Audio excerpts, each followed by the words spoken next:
Oh, by the way, I'm making pho. So what you want to do is bring the beef bones up to a boil and boil them for 15 minutes before draining off all the water. And this is to remove the impurities and get all the scum and gross stuff off. Then in a pan, you want to toast 3 tablespoons of coriander seed, 1 tablespoon of fennel seed, a couple peppercorns, 1 cinnamon stick, 5 star anise, and 2 green cardamom pods. Oh yeah, I forgot to add 5 whole cloves. And I'm going to toast these all up and then transfer it into this tea strainer here to go on the soup. 2 large yellow onions cut in half with the peel still on, and 1 5-inch piece of ginger cut into segments. And I'm going to blacken it right on the stovetop. You'll notice there's a ton of scum and disgusting stuff coming off those beef bones. And this is why we parboil it. Otherwise, this will end up in your soup. You have to skim every 5 minutes, and it will also turn your broth cloudy, which you don't want. When you're cooking the onion, you want to actually blacken it. Don't be scared if it looks black, because that's how you want it. Do the same thing with the ginger once you're done with the onion.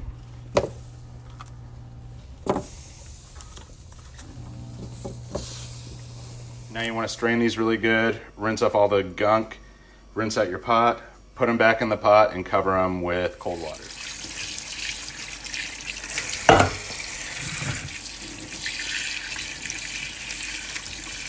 And some of the bones will have bone marrow in it, like this one does.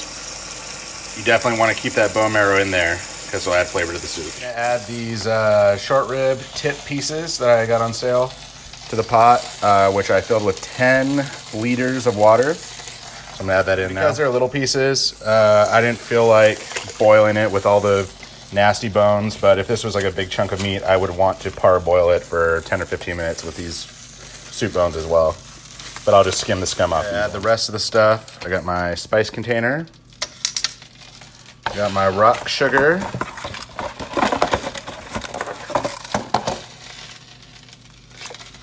This is the blackened ginger and the blackened onions going in. And this is like a teaspoon of MSG, but I have to adjust it once the soup gets going. And I also have fish sauce here that some people add at this time, but I like to add mine at the end. So I'm gonna cover this and bring it up to a boil. Then when it reaches a boil, I'm gonna uncover it and boil it for probably 3 to 4 hours, checking along the way to skim any scum that comes to the surface off and any excess fat. So I'll be back in a couple hours when I need to skim off any scum. There's already a bunch of scum that's come to the surface, so I'm gonna use this really crappy bent ladle to skim the scum off the top. Forgot to mention that you don't want to have a vigorous boil once it gets going. You want to have a gentle simmer, because if it boils too hard, the scum can get into the broth and make it taste weird and make the broth cloudy, which you don't want. So we're about an hour in. There's 2 or 3 hours left to go. But I'm gonna let that simmer and get to chopping up all the toppings so I don't have to rush later. I'm just gonna get them all ready. And these are all the usual things: the sliced onion, Thai basil, jalapeno, green onion. I also like to do Thai chilies when I can find them, so I'm gonna do that.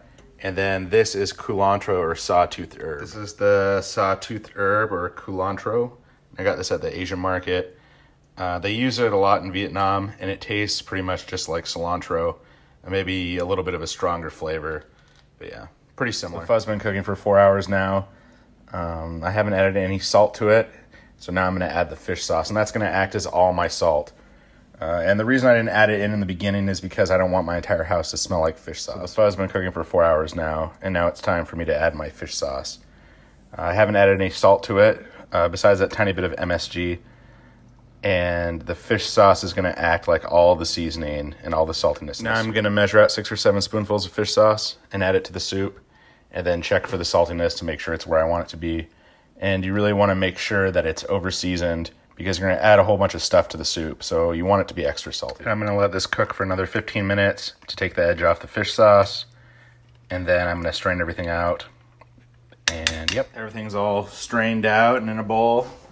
I put a little bit into the pot and added my Vietnamese meatballs that are frozen and pre-made, so I'm going to let those defrost in the soup for a little bit. Pretty much the only thing left to do is to add my noodles to the water when it boils, and get those into the bowl, and then get it all put together. So probably the next story you see will be the final product. Here is the final product. Cool.